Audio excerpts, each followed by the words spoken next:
The Telltale Heart by Edgar Allan Poe. It's true. Yes, I have been ill, very ill. But why do you say that I have lost control of my mind? Why do you say that I am mad? Can you not see that I have a full control of my mind? Is it not clear that I am not mad? Indeed, the illness only made my mind, my feelings, my senses stronger, more powerful. My sense of hearing especially became more powerful. I could hear sounds I had never heard before. I heard sounds from heaven, and I heard sounds from hell. Listen, and I will tell you how it happened. You will see, you will hear how healthy my mind is. It is impossible to say how the idea first entered my head. There was no reason for what I did. I did not hate the old man. I even loved him. He had never hurt me. I did not want his money. I think it was his eye. His eye was like the eye of a vulture, the eye of one of those terrible birds that watch and wait while an animal dies, and then fall upon the dead body and pull it to pieces to eat it. When the old man looked at me with his vulture eye, a cold feeling went up and down my back. Even my blood became cold. And so I finally decided I had to kill the old man and close that eye forever. So you think that I am mad? A madman cannot plan. But you should have seen me. During all of that week, I was as friendly to the old man as I could be, and warm and loving. Every night, about 12 o'clock, I slowly opened his door, and when the door was opened wide enough, I put my hand in, and then my head. In my hand, I held a light covered over with a cloth so that no light showed, and I stood there quietly. Then, carefully, I lifted the cloth, just a little, so that a single, thin, small light fell across that eye. For 7 nights I did this, 7 long nights. Every night at midnight, always the eye was closed, so it was impossible for me to do the work. For it was not the old man I felt I had to kill. It was the eye. His evil eye. And every morning I went to his room, and with a warm, friendly voice I asked him how he had slept. He could not guess that every night, just at 12, I looked in at him as he slept.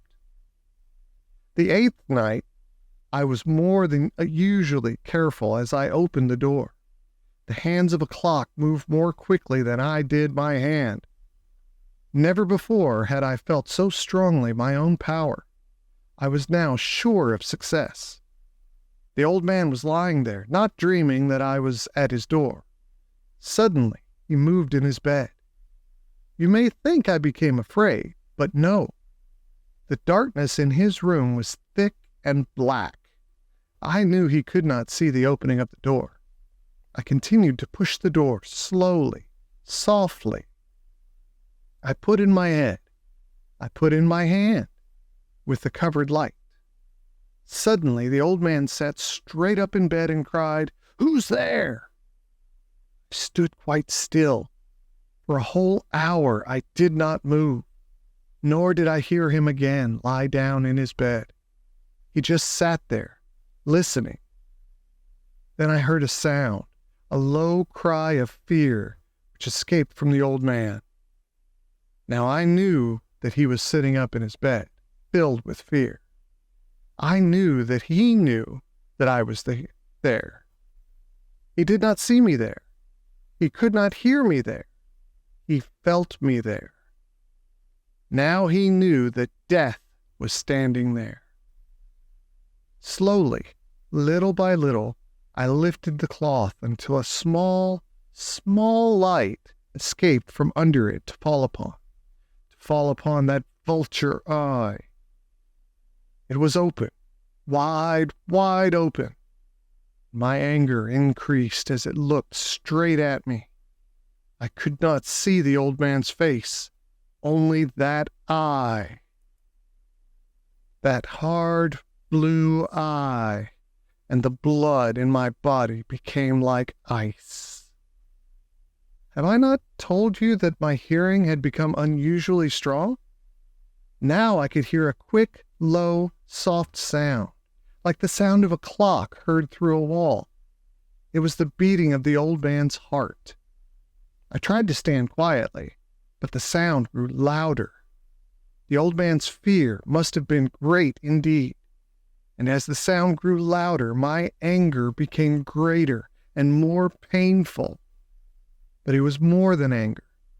In the quiet night, in the dark silence of the bedroom, my anger became fear, for the heart was beating so loudly that I was sure someone must hear. The time had come. I rushed into the room, crying, "Die! Die!" The old man gave a loud cry of fear as I fell upon him and held the bedcovers tightly over his head. Still his heart was beating, but I smiled as I felt that success was near. For many minutes that heart continued to beat, but at last the beating stopped. The old man was dead. I took away the bedcovers and held my ear over his heart. There was no sound. Yes, he was dead. Dead as a stone. His eye would trouble me no more. So I am mad, you say? You should have seen how careful I was to put the body where no one could find it. First, I cut off the head, then the arms and the legs. I was careful not to let a single drop of blood fall on the floor. I pulled up 3 of the boards that formed the floor and put the pieces of the body there. Then I put the boards down again, carefully, so carefully that no human eye could see that they had been moved. As I finished this work, I heard that someone was at the door. It was now 4 o'clock in the morning, but still dark. I had no fear, however. As I went down to open the door, 3 men were at the door, 3 officers of the police. One of the neighbors had heard the old man's cry and had called the police. These 3 had come to ask questions and to search the house. I asked the policeman to come in. The cry, I said, was my own, in a dream. The old man, I said, was away. He had gone to visit a friend in the country. I took them through the whole house, telling them to search it all, to search well. I led them finally into the old man's bedroom. As if playing a game with them, I asked them to sit down and talk for a while. My easy, quiet manner made the policemen believe my story. So they sat talking with me in a friendly way. But although I answered them in the same way, I soon wished that they would go. My head hurt, and there was a strange sound in my ears. I talked more and faster. The sound became clearer, and still they sat and talked. Suddenly I knew that the sound was not in my ears. It was not just inside my head. At that moment I must have become quite white. I talked still faster and louder, and the sound too became louder. It was a quick, low, soft sound, like the sound of a clock heard through a wall. A sound I knew well. Louder it became, and louder. Why did the men not go? Louder, louder. I stood up and walked quickly around the room.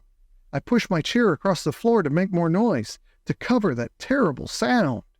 I talked even louder, and still the men sat and talked and smiled. Was it possible that they could not hear? No, they heard. I was certain of it. They knew. Now it was they who were playing a game with me. I was suffering more than I could bear from their smiles and from that sound. Louder, louder, louder. Suddenly I could bear it no longer. I pointed at the boards and cried, "Yes, yes, I killed him. Pull up the boards and you shall see. I killed him. But why does his heart not stop beating? Why does it not stop?